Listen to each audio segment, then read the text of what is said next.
Coucou tout le monde, bienvenue dans ce tout dernier Spring Vlog.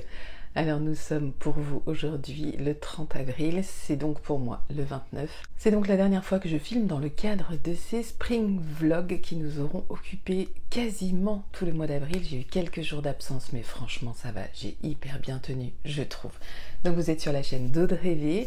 Audrey V, c'est également maintenant le Petit Labo et le Petit Labo ce sont des fils teints à la main, des fibres teintes à la main, puisque vous y retrouvez toutes sortes de laines, mais aussi maintenant, prochainement, bientôt, j'espère, sans doute dimanche prochain, du coton. Alors, j'appelle toujours ça un vlog, mais je suis vraiment pas sûre de pouvoir venir vlogger avec vous plusieurs fois dans la journée. Là, nous sommes lundi matin, il est encore assez tôt. Vous avez vu, j'ai ce petit bouton là, je sais pas ce que c'est, je n'y touche pas, mais il est là depuis je sais pas combien de temps, et il part pas. J'ai une petite croûte toute moche que je laisse parce que je sais pas ce que ça va donner si j'enlève, donc j'espère qu'elle tombera toute seule. Voilà, pour vous, vous avez vu, pour ce dernier jour, j'ai fait un petit brushing. C'est rare que je fasse des brushings parce que flemme, mais j'aime bien de temps en temps avoir aussi mes cheveux raides. Hein, c'est sympa. Je parle de tout et de rien, hein, on est d'accord. Là, plus un peu de rien. En tout cas, c'est très perso, tout ce que je vous dis. Je vais aussi vous dire que j'ai très envie d'aller chez le coiffeur. Voilà, ça devrait pas tarder. Il faut que je trouve juste le temps de caser un rendez-vous qui colle avec mon emploi du temps et celui du coiffeur chez qui je vais maintenant. Je vais peut-être refaire des mèches blondes parce que j'aime bien pour l'été avoir les cheveux plus blonds. Donc là, ils sont naturels. Donc je pense que je vais refaire des petites mèches blondes et couper un peu tout ça pour être tranquille tout l'été. Même si là, c'est pratique parce que je peux quand même les attacher.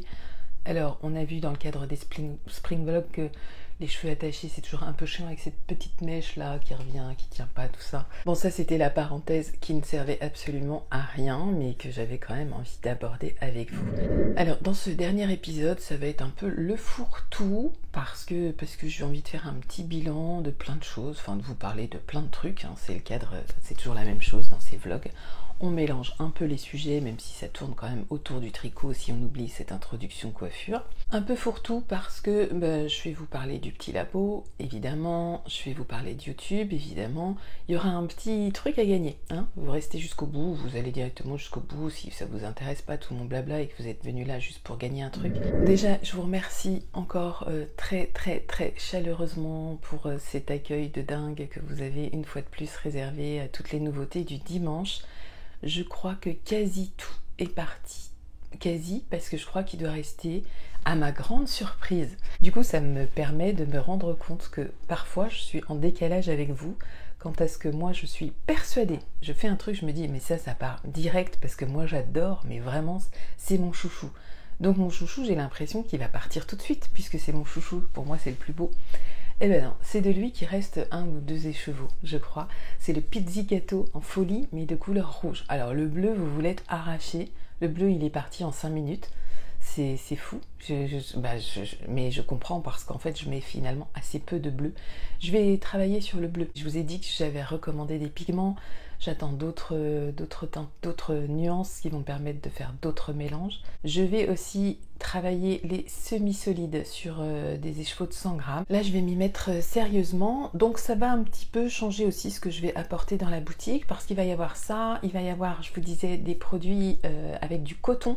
Donc du 50-50 mérinos coton, du 90-10, des choses comme ça. Il va y avoir de nouveaux produits, on va tester, voir comment vous les accueillez, ces produits-là. Et puis je verrai du coup si je développe une gamme plus large, si je reviens avec ou pas du tout. Est-ce que c'est utile? Donc c'est un petit laboratoire, hein, vraiment, c'est le Petit Labo, c'est-à-dire qu'on teste des trucs. C'est vous qui testez, et si ça vous plaît, eh ben tant mieux, on recommence, et si ça vous plaît pas, eh ben on prend une pause avec tel produit. Et on reviendra peut-être plus tard avec. Le mérino bambou soie, clairement, c'est un truc que c'est pareil, vous adorez. Je pense que je vais en refaire à chaque fois. Pas forcément grosse quantité parce que je pense qu'au fur et à mesure, les gens quand même ont pu prendre ce qu'ils voulaient. Donc je vais en refaire à chaque fois dans des semi-solides ou dans des un peu plus solides selon les teintures et la méthode de teinture que je vais choisir. Le lin, je pense aussi que j'en proposerai un petit peu à chaque fois parce que c'est un vrai plaisir pour moi de travailler cette matière. Au niveau de la teinture et j'aime beaucoup la travailler avec des speckles, donc je vais revenir avec d'autres coloris Pour l'instant, je vous ai présenté du bleu, je vous ai présenté du rouge orangé. Donc on va revenir avec d'autres couleurs pour les prochaines fois, je ne sais pas encore quoi. Cette semaine, là j'ai déjà attaqué les box Fête des Mères. Donc j'ai quand même quelques box Fête des Mères à préparer, ton chaud et ton froid. Il y a une personne qui aura la chance d'avoir une ton chaud et une ton froid, qui a eu des enfants très généreux. Et donc j'ai déjà commencé, et en fait au début je m'étais dit toutes les box ton chaud seront les mêmes, toutes les box ton froid sont les mêmes.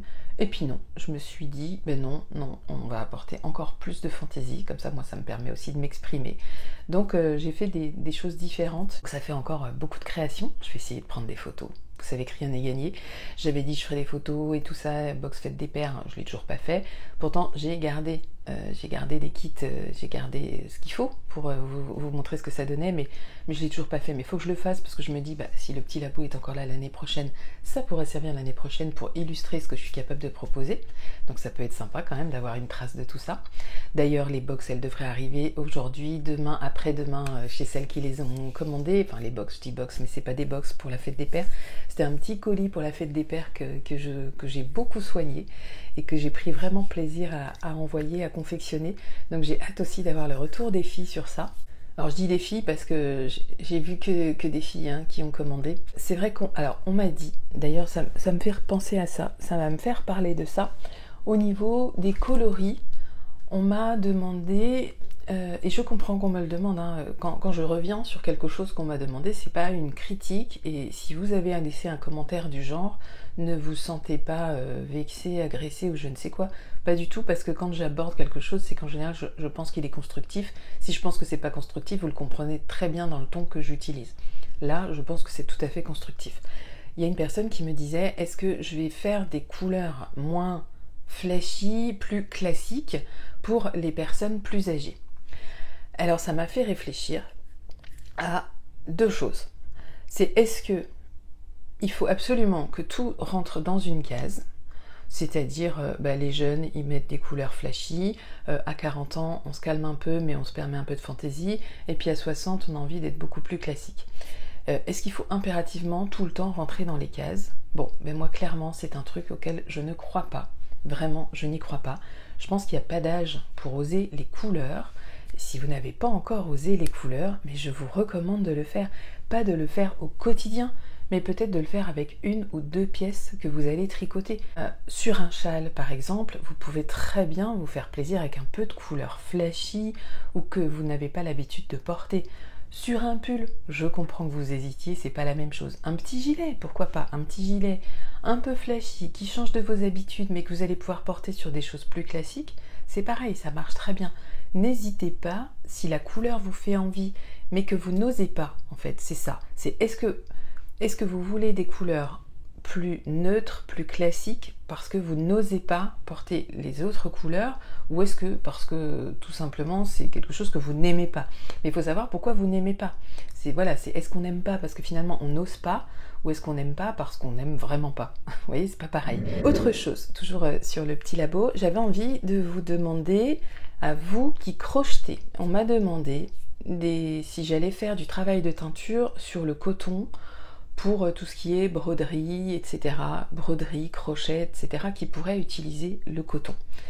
Si vous me suivez, si vous me regardez, si vous regardez cette vidéo et que vous êtes demandeuse de ce genre de produit, n'hésitez pas à me contacter par mail. J'aimerais qu'on puisse échanger par mail ou sur Insta d'ailleurs, parce que moi je n'y connais rien, je ne sais pas quelles sont vos attentes. Je peux répondre à cette demande parce que j'ai envie d'y répondre, parce que je la trouve intéressante, ça fait travailler d'autres fibres, ça fait un autre travail de teinture différent, ça fait une autre expérience. Franchement ça m'intéresse, mais j'ai envie de savoir ce que vous attendez, ce dont vous avez besoin. Donc n'hésitez pas à me contacter. Là je lance vraiment un appel à celles qui sont concernées par la broderie, par tous les arts du fil qui nécessitent l'usage du coton, on va dire, plus précisément ça. Oui, j'ai un truc à vous demander aussi. Parmi les produits que je pourrais vous proposer, il y a ce qu'on appelle le socks blanc, ou socks blank, je ne sais pas comment on dit, pour celles qui ne connaîtraient pas. C'est qu'en fait vous avez une bande de jersey, elle est déjà tricotée en jersey, cette pièce, et elle n'est pas grande, je ne sais plus les métrages, je vous remettrai là. Et elle va être teinte Alors, il y a plusieurs socks blank. Soit vous avez, elle est tricotée en double. Donc, par exemple, si vous faites des chaussettes, bah, vous prenez un fil pour une chaussette et vous prendrez l'autre fil pour la deuxième chaussette. Vos chaussettes seront donc identiques. Sinon, vous l'avez, mais pas tricoté en double pour d'autres projets. Moi, je trouve que ça a son intérêt vraiment pour la chaussette, pour avoir deux chaussettes identiques, un peu fantaisie. Et en fait, au lieu d'avoir un écheveau, au lieu de transformer votre pièce qui sera tricotée en jersey en cake, vous allez la garder comme ça et vous allez détricoter au fur et à mesure que vous utilisez. Et je sais plus, j'en ai vu une chez je sais plus qui. Ça m'intéresserait de savoir si ça vous intéresse, parce que moi je trouve que l'exercice de teinture sur ça peut vraiment être sympa. Alors on peut aussi travailler de l'autorayant sur ça.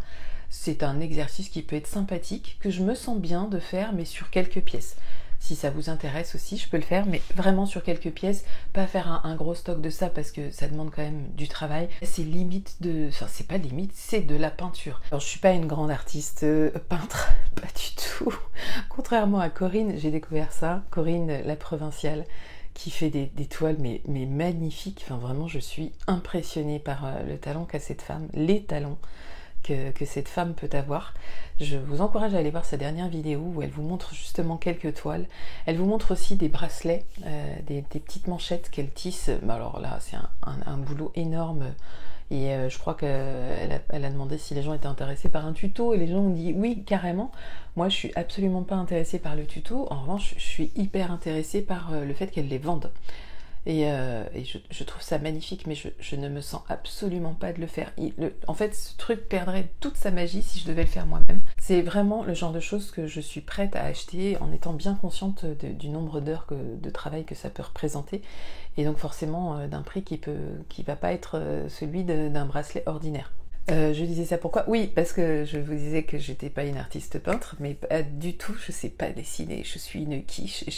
C'est même étonnant qu'en fait la teinture me parle autant, parce que en peinture, c'est pas la peine. Donc les socks blank, ce que je voulais dire là-dessus, c'est qu'il y a plein de choses à faire, mais il faut que ça vous intéresse. Donc n'hésitez pas, encore une fois, c'est vrai que je vous sollicite pas mal dans cette vidéo, il va falloir que je trouve un titre qui parle de ça pour que vous sachiez à quoi vous attendre quand vous venez voir cette vidéo. Bon, je crois que j'ai fait le tour pour ce qui est de ce que je voulais dire au sujet du petit labo. Je vais pas vous montrer de tricot parce que j'ai pas pensé à le prendre là. Pour mon châle, je reviendrai vous voir plus tard. Sachez juste que le châle Majestic Shawl, j'ai dû le défaire. En fait, au moment d'attaquer la mosaïque, je me suis plantée. Alors je vous mettrai photos parce que j'avais pris des photos pour envoyer aux filles qui sont dans le cal. Je me suis plantée, c'est-à-dire que au moment de faire vraiment la mosaïque, en fait j'ai lu dans le mauvais sens. Alors le premier rang, je l'ai bien lu comme ça. Le deuxième, je l'ai bien lu comme ça. Mais au moment de reprendre le troisième rang, qui était donc un rang en droit, je l'ai relu comme ça. Donc ça n'allait pas, la construction n'était pas bonne. Je l'ai recommencé parce que j'ai voulu détricoter, mais comme vous avez des augmentations intercalaires, moi je ne sais pas récupérer mes augmentations une fois que je les ai détricotées. Je me suis pas vraiment penchée sur le sujet. Donc j'ai essayé de passer un fil de survie après coup.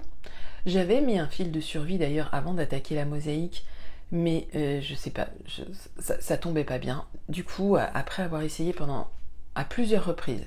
Il y a bien eu 3 séances où j'avais du temps pour tricoter, où je me suis attelée au détricotage, retricotage, et je me suis dit, bon, allez, ça suffit, t'as assez perdu de temps. Ce dont j'avais envie, c'était de tricoter, donc j'ai recommencé. J'ai pour l'instant pas eu le cœur de défaire le premier, donc vous aurez une photo des deux. Et en fait, je me suis aperçue, grâce à ce cal, parce que les filles sont géniales et qu'elles sont pleines de ressources, que le patron version anglais, dans sa version en anglais, détaillait ligne par ligne le diagramme. Parce qu'en français, le diagramme n'est absolument pas détaillé. Vous vous jetez comme ça dans la gueule du loup. Clairement, c'est pas un patron débutant si vous n'avez jamais tricoté. Moi, je trouve que ça manque d'instruction pour pas mal de choses. J'aurai l'occasion de revenir dessus à la fin. Ça va qu'on est dans le cadre d'un cal. Ça va que j'ai déjà tricoté quelques trucs. Mais c'est pas intuitif. Voilà, c'est pas intuitif, il y a des choses qu'il faut comprendre par vous-même, qui me manquent un peu, qui manquent au confort en fait de réalisation. Voilà, c'est ça. C'est pas un patron que j'aborde sereinement, parce qu'en fait j'ai eu plein de doutes, plein de questions, et c'est des questions qui mériteraient de trouver réponse dans le patron. Je reviendrai dans le détail dessus. Bon, en tout cas, le patron est magnifique, c'est pas le sujet. Je vous parle juste de la façon dont moi je l'aborde et je trouve qu'il est clairement améliorable. Donc vous en aurez vu des photos. La prochaine fois que je reviendrai vous voir, bah écoutez, j'espère qu'il aura avancé. D'ailleurs, ça me permet d'aborder le sujet YouTube, quand et comment je reviens vous voir. J'avais dit, je vais réfléchir à ça pour savoir vous dire les choses clairement, mais en fait, j'arrive pas à me décider. Donc ce qui va se passer, c'est que je reviendrai quand j'en aurai envie. Je ne vais pas donner de rendez-vous à tel jour précis, ce ne sera pas forcément les samedis, ce ne sera pas forcément les dimanches. Je ne vais pas donner de rendez-vous précis comme ça, parce que j'ai pas envie de m'imposer cette rigueur. Ce qui est à peu près sûr, c'est que à chaque fois qu'il y aura une mise en ligne de nouveaux produits sur le petit labo, il y aura une vidéo le dimanche matin. D'ailleurs, il faut que je réfléchisse à comment je m'organise, parce que je vais passer une semaine à Béziers, dans le sud, je vous l'avais dit. Et je sais pas, d'ailleurs on est au complet pour le tricoter, c'est bon, on peut plus rajouter personne. Et parce que je sais pas si je garde la boutique ouverte le temps de ça ou pas. Je sais pas, je réfléchis, je me laisse encore le temps de voir et puis de savoir aussi si j'aurai des teintures à vous proposer, des produits à vous proposer. Donc YouTube, ça va être quand j'ai envie, quand je pourrai. C'est-à-dire que je vais peut-être venir 3 jours de suite, comme j'ai fait là avec des spring vlogs. Et puis je vais peut-être finalement venir la semaine d'après ou 15 jours après. Voilà. Donc il faudra rester aux aguets, il faudra vous abonner, il faudra mettre peut-être activer la cloche pour avoir la notification. En parallèle de tout ça, si vous me suivez sur Instagram, alors vous avez vu que j'ai commencé un peu à faire vivre le Insta du Petit Labo. Finalement, je voulais créer un nouveau compte Petit Labo, mais finalement j'ai joint le compte Petit Labo au compte Audrey V.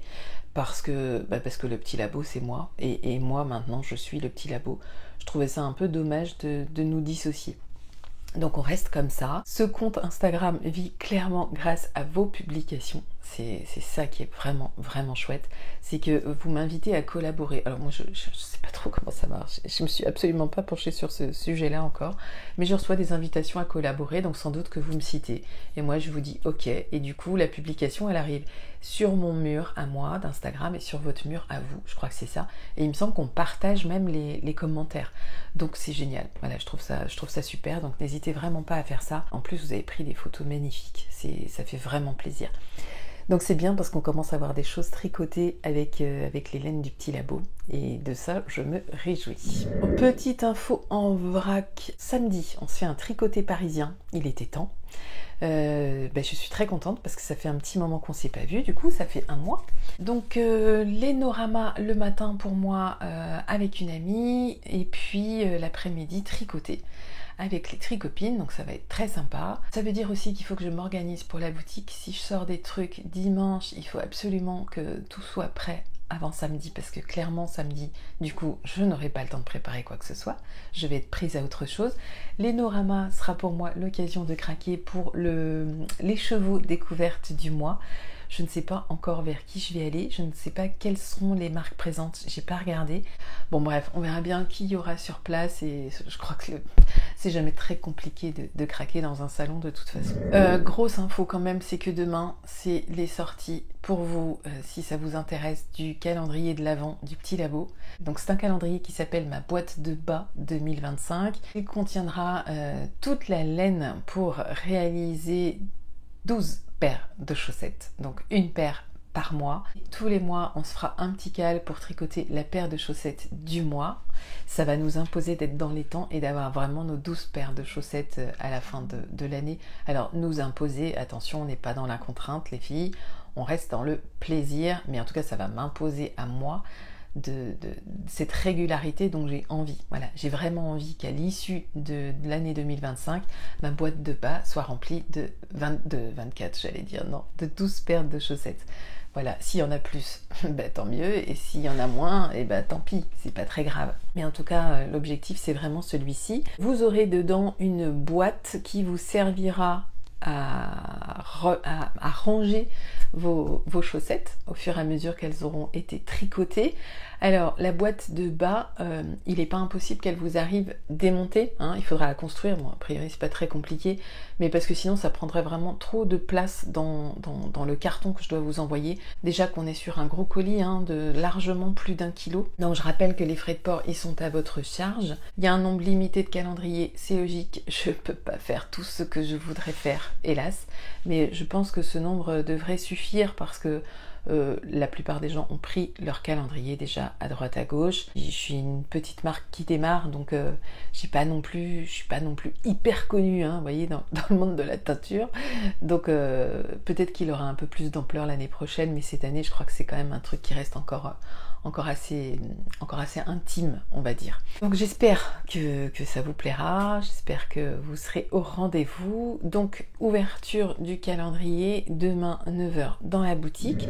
Je pense que j'ai vraiment fait le tour de ce que je voulais vous dire. Du coup, il est bien probable que je ne revienne pas vous voir, mais avant de vous quitter, j'avais envie de vous proposer de remporter un petit bon d'achat à valoir sur la boutique du Petit Labo. Donc c'est un bon d'achat de 25 € que je vous propose. Alors c'est pas énorme, mais 25 € c'est quand même déjà ça. Alors il y a plusieurs personnes dans les commentaires qui m'ont dit mais on n'a pas besoin d'un bon d'achat ou pense à gagner un peu ta vie, tout ça, voilà. Oui, mais en fait je fonctionne comme ça. J'ai vraiment envie de partager tout ça avec vous et vous, partager ça avec vous, c'est aussi savoir vous remercier de façon concrète. Évidemment, je ne remercie pas tout le monde avec un bon d'achat de 25 €. Le mois prochain, ce sera peut-être plus ou alors il y aura 2 bons d'achat. On verra comment se passent les choses. Là, pour clôturer vraiment ce premier mois du Petit Labo, j'avais envie de ça. Alors, pour participer à ce petit concours que je ne vais pas faire durer des masses de temps, je pense que je ferai le tirage au sort vendredi. Voilà, vendredi, on ne le laisse pas traîner trop longtemps. Vendredi, tirage au sort et vous pourrez comme ça, et celle qui aura gagné recevra un code qui lui donnera un accès à un bon d'achat de 25 € à valoir sur le site du Petit Labo. Voilà. Donc pour participer, vous mettez dans les commentaires que vous participez. Voilà, tout simplement, le tirage au sort se fera de cette façon. Bon, n'hésitez pas à parler du Petit Labo autour de vous. N'hésitez pas non plus à me faire part de vos créations. Si vous avez terminé des projets avec Mélène, n'oubliez pas non plus que je peux les mettre sur le site internet si ça vous intéresse. Je trouverais ça chouette de pouvoir le faire, de pouvoir montrer ce que donne Célène tricoter et les projets que vous avez pu réaliser. Mais je vais vous souhaiter une belle continuation pour votre semaine. J'espère que vous serez au rendez-vous demain, mercredi 9h dans la boutique. Donc pas de vidéo demain, hein, c'est terminé, mais 9h dans la boutique pour le Petit Labo. Et puis on se retrouve probablement dans une vidéo de présentation des nouveautés pour dimanche. Et pour le reste de YouTube, écoutez, ce sera à suivre. Je vous remercie vraiment de m'avoir suivi pendant tout ce mois d'avril, parce que j'ai lu carrément, hein, on peut le dire, j'ai lu les mêmes noms quasiment pendant un mois sous les commentaires. Et c'est hyper appréciable de savoir que vous êtes au rendez-vous, que vous étiez là. Et c'était pour vous, en fait, que je tournais. C'est pour toutes celles qui reviennent que j'ai fait ces spring vlogs tous les jours, parce que j'ai senti que vous aviez de l'intérêt pour ça et que ça vous apportait aussi quelque chose. Je dis aussi parce que moi, ça m'apporte énormément. Ça m'a fait un bien fou de pouvoir partager avec vous toute l'expérience de la naissance du Petit Labo jusqu'à sa petite évolution un mois après. Ça m'a fait un bien fou, ça a été un peu un sas d'évacuation, ça m'a permis de me soulager de plein de choses. Donc vraiment c'était hyper positif pour moi, j'espère que ça a été aussi un petit peu positif pour vous. Je vous fais de très gros bisous et je vous dis à très bientôt. Ciao!